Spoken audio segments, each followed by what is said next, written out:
அனைவருக்கும் வணக்கம். மீண்டும் ஒரு ஜென் ஜோன் பதிவில் உங்களை எல்லாம் சந்திக்கிறதுல மிக்க மகிழ்ச்சி. இன்னைக்கு நம்ம ஒரு பழங்காலத்து டெக்னிக் ஒன்று பார்க்க போகிறோம். இந்த டெக்னிக் நம்ம எல்லாருமே இதுக்கு முன்னாடி யூஸ் பண்ணிட்டு இருந்த ஒரு டெக்னிக் தான். பட் காலப்போக்கில் அந்த டெக்னிக்கை நம்ம மறந்தே போயிட்டோம். இது ரொம்ப அமேசிங்கான டெக்னிக். எப்படின்னு சொன்னோம்னா, நமக்கு முன்னோர்கள் எல்லாருமே இந்த டெக்னிக்கை நிறைய யூஸ் பண்ணியிருக்காங்க, நிறைய பெனிஃபிட் அடைஞ்சிருக்காங்க, நம்மளுமே நிறைய பண்ணியிருக்கோம். பட் அதான் நான் சொன்ன மாதிரி நம்ம ஓவர் பீரியட் ஆஃப் டைம் இந்த டெக்னிக்கை மறந்து போயிட்டோம். இது ஒரு அமேசிங்கான ரிசல்ட் கொடுக்கக்கூடிய விஷயம். இதுக்கு ரெண்டு முக்கியமான விஷயம் என்னன்னா, நம்ம ஒரு கம்ப்ளீஷன் கொண்டு வரணும். இந்த என்னென்ன விஷயம் இருக்கோ அதுல ஒரு கம்ப்ளீஷன் கொண்டு வரணும். ரெண்டாவது ஒன்று நம்ம எந்த விஷயத்துல நம்ம யூஸ் பண்ணணும் அப்படிங்கிறது, நமக்கு என்ன வேணும் அப்படிங்கிறது ஒரு கிளாரிட்டி வேணும். என்ன வேணும் அப்படிங்கிறது நமக்கு எல்லாத்துக்குமே 4 விஷயங்கள் ரொம்ப முக்கியமா இருக்கும் இல்லையா? நம்மளோட ஹெல்த் ஆகட்டும், நம்மளோட உறவுகள் ஆகட்டும், இல்லை நம்மளோட வேலையாகட்டும், இல்லை நம்மளோட பணம் ஆகட்டும், இல்லை நம்ம ஸ்பிரிச்சுவாலிட்டி, இந்த 5 விஷயத்துலையும் உங்களுக்கு எதில் ரொம்ப இம்பார்ட்டண்ட்டாக ஏதாவது ஒரு விஷயத்துல ரொம்ப ரொம்ப கஷ்டப்பட்டுட்டு இருக்கீங்க, அது இப்போ நடந்தே ஆகணும் அப்படிங்கிற மாதிரி ஒரு விஷயமா இருக்கணும்.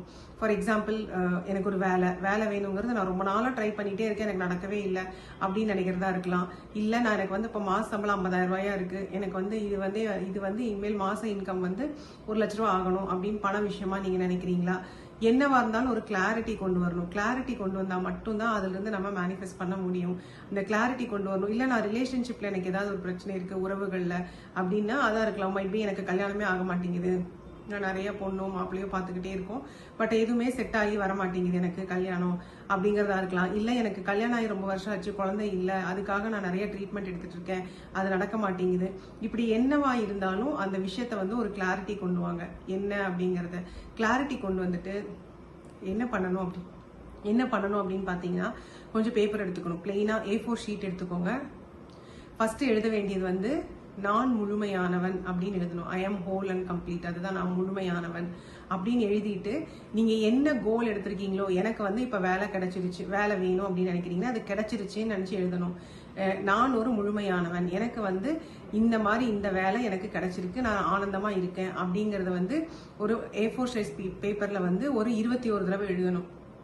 ஃபர்ஸ்ட் ஸ்டேட்மெண்ட் நான் முழுமையானவன் அப்படிங்கறத எழுதிட்டு அடுத்தது நீங்க எழுதணும். எனக்கு குழந்தை வேணும் அப்படின்னா, எனக்கு ஆல்ரெடி குழந்தை பிறந்து நான் ஆனந்தமா இருக்கேன் அப்படிங்கிற மாதிரி எழுதணும். இல்ல எனக்கு ஒரு வேலை அப்படின்னு தேடுறப்போ எனக்கு வேலை கிடைச்சி நான் ஆனந்தமா இருக்கேன், எனக்கு மாச சம்பளம் இப்போ 1,00,000 ரூபாய் கிடைக்குது, அந்த மாதிரி ஆல்ரெடி அது நடந்த மாதிரி அந்த பேப்பர்ல 21 தடவை எழுதணும். 21 நாள் எழுதணும். இதை எழுதுறப்போ ரொம்ப கான்சியஸா எழுதணும்.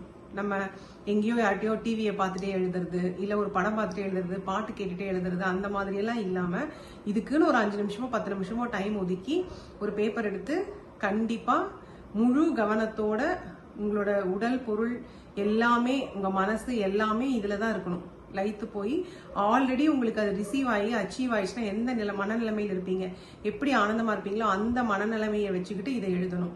இது மாதிரி 21 தடவை டெய்லி எழுதணும். 21 நாளைக்கு எழுதணும். இது எழுதுறப்ப என்ன ஆகும் அப்படின்னு பாத்தீங்கன்னா, நம்ம கையில பென் எடுத்து எழுதுறப்ப என்ன ஆகும் அப்படின்னு பாத்தீங்கன்னா, நம்ம சொல்லுவோம் இல்லையா, கையில பென் எடுத்து எழுதுறப்ப ஆட்டோமேட்டிக்கா அந்த பென்ல இருக்கிற அந்த இது நம்ம மூளை வரையும் போகும். அந்த மூளை வரையும் போகிறப்ப ஆட்டோமேட்டிக்கா மூளையில சப்கான்சியஸ்ல அது கிரியேட் ஆக ஆரம்பிச்சிடும். அதனாலதான் இந்த எழுதுற டெக்னிக் ரொம்ப ரொம்ப அமேசிங்கான ஒண்ணு. காலப்போக்கில் நம்ம எழுதுறதையே மறந்து போயிட்டோம். நிறைய பேருக்கு பாத்தீங்கன்னா இப்ப எழுதுறது எப்படின்னே மறந்து போச்சு. எல்லாமே லேப்டாப்ல வேர்ட் டாக்குமெண்ட்ல டைப் பண்றோம், எக்ஸல் யூஸ் பண்றோம், இல்லை எல்லாமே கம்ப்யூட்டர் ஆகி போயிடுச்சு. ஸோ எழுதுறது ரொம்ப ரொம்ப குறைஞ்சு போச்சு. ஆனா எழுதினோம்னா நிறைய விஷயங்கள் நமக்கு நடக்கும். இந்த டெக்னிக்கை ஃபாலோ பண்ணி பாருங்க. 21 தடவை டெய்லி எழுதணும். 21 நாளுக்கு எழுதணும். எழுதி பார்த்து உங்களோட கோல் எப்படி அச்சீவ் ஆச்சுங்கிறது எங்களுக்கு சொல்லுங்க. இந்த பதிவை பார்த்ததுக்கு மிக்க நன்றி. வணக்கம்.